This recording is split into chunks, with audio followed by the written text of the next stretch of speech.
former Ligonier Valley police chief is facing a civil suit for an alleged sexual assault. Live Casino held a noodle-cutting for an Italian restaurant, and a local doctor had an unusual birthday celebration. It's April 10th, 2026. I'm Abigail Hakis, and this is your Bulletin Brief. A drug rehab facility and John Berger, the former police chief, are being sued by a woman who alleges Berger assaulted her when she was a patient.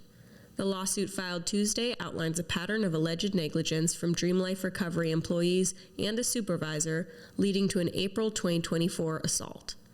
This comes less than a month after Berger's preliminary hearing for an unrelated case, where prosecutors argue he accepted pills from a drug dealer and stole from the police station's drug take-back box. Berger was fired by the Ligonier Valley Police Commission in May 2023 before becoming a patient himself at Dream Life Recovery.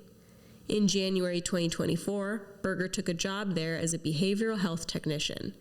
He allegedly made unwanted sexual advances toward the woman and another resident at the facility before the assault. Berger and Dream Life have to respond to the filing within 20 days, or the case may proceed without them.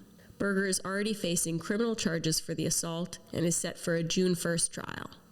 Also this week, Live Casino Pittsburgh unveiled a new Italian restaurant and marketplace in partnership with the DeLallo family. Instead of the typical ribbon-cutting ceremony, they celebrated with a noodle-cutting, featuring an 8-foot-long noodle. The restaurant, Mangia featuring DeLallo, combines fast casual dining, takeout, and a place to buy products from the family-owned company. It also has an express window for casino floor service, a primo coffee and espresso bar, and a vintage gelato cart.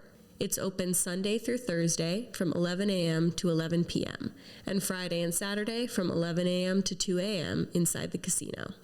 On the topic of celebrations, Dr. David Ream shared his birthday celebration Wednesday with 2 sets of twins that he helped deliver at Westmoreland Hospital. To add to the festivities, he got to enjoy the moment with Dr. Beth Maxwell, the woman who delivered him 34 years ago. And now, on to sports. It's been a busy high school sports week with everyone back in action after the holiday this past weekend. Let's hit the highlights from around the local sports scene with 4 big performances and 4 big stories.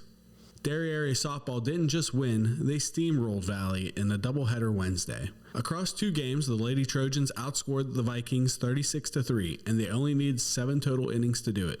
Game 1 ended 18-0 behind a monster performance from Haley Myers, allowing 3 hits and 1 walk while striking out 8.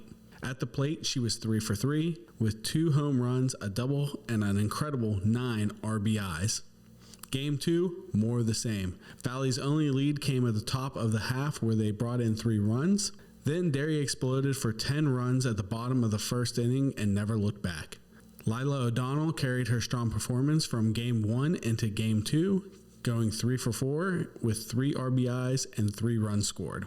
This is a team heating up fast, now sitting at 4-2 and looking dangerous as they prepare to host Knock today at 4:30 p.m. The Greater Latrobe Wildcats are rolling and their pitching is leading the charge. They completed a sweep of Kiski area Wednesday with a 10-3 win powered by a dominant outing from Aaron Gaskey. He went 5 innings and gave up just 1 hit, no runs, and struck out 10. Austin Slezak closed out the final 2 innings, allowing 3 earned runs on 3 hits and 1 walk and 2 strikeouts. At the plate, Noah Knoll led the way, going 4-5 with a double, an RBI, and 2 runs scored.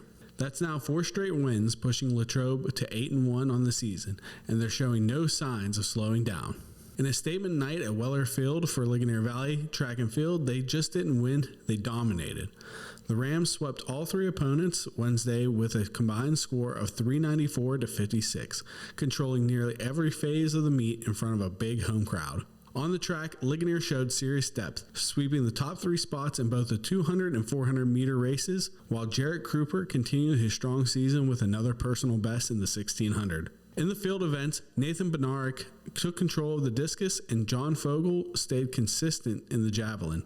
On the girls' side, Elise Wachowski sprinted to a win in the 100 while Kylie Ross pulled double duty, winning in the 800 and leading a 1-2 finish in the 400 alongside Charlotte Raymond. And while Ligonier stole the spotlight, Derry area made plenty of noise too, with multiple event winners including strong performances in distance races, jumps, and throws. The Lady Trojans had even more success in Wednesday's meet, led by leading scorers Aaliyah Hissam, Addison Hood, Emily Laughlin, Cheyenne Smith, and Alana Murawski. And finally, Greater Latrobe lacrosse is on a tear. The Wildcats dominated Seton LaSalle 18-4 on the road Tuesday, capping off a stretch where they traveled nearly 400 miles and kept winning. Hosea Archer led the charge with 5 goals, while Nate Meter added 4 more. But this wasn't just offense. The defense was relentless, with long poles and defensive midfielders combining for 18 ground balls, consistently shutting down any opportunity for the Rebels to establish rhythm on the offense, while goalie Mitch Horner added 9 saves. That's now 6 straight wins for Latrobe, improving to 6-3 overall. That's your Bulletin Sports Update. I'm Joe Wells. Thanks for tuning in. You can check out more stories in our next episode, our print edition, or online at latrobebulletinnews.com. Don't forget to follow us on social media at Latrobe Bulletin. I'm Abigail Hakis, and this has been your Bulletin Brief.